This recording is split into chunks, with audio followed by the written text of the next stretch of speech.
মোৰ নাম শ্ৰী কস্তুৰী শৰ্মা। মই আজি এটা কবিতা আবৃত্তি কৰিবলৈ লৈছোঁ। কবিতাৰ শিৰোনাম কুম্পুৰ সপোন। ভূত পোৱালি। কবি ৰূপকোঁৱৰ জ্যোতিপ্ৰসাদ আগৰৱালা। ভূত পোৱালি।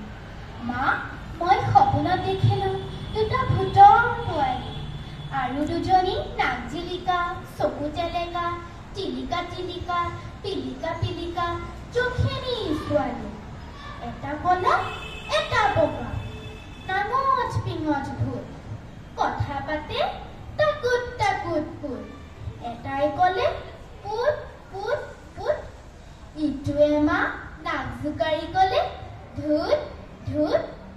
মা, দেখিবলৈ এনে ভাল ভূত পোৱালিৰ নাচ, কিবা কিবি গান গাই ফুচ ফুচ ফাচ, মনে মনে কাম কৰে খুচ খাচ খাচ, এংকুৰ বেংকুৰ কৰি যায় লৰি লৰি।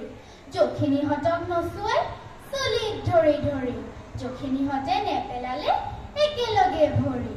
চৰ খোৱা যখিনীহঁতে মা নাচে কঁকাল ভাঙি, কুটুক কুটুক খুটুক কৰি ভূত পোৱালি জাপ মাৰি, ভেঙুৰা ভেঙুৰিকৈ নাচে ঠেংটো দাঙি দাঙি।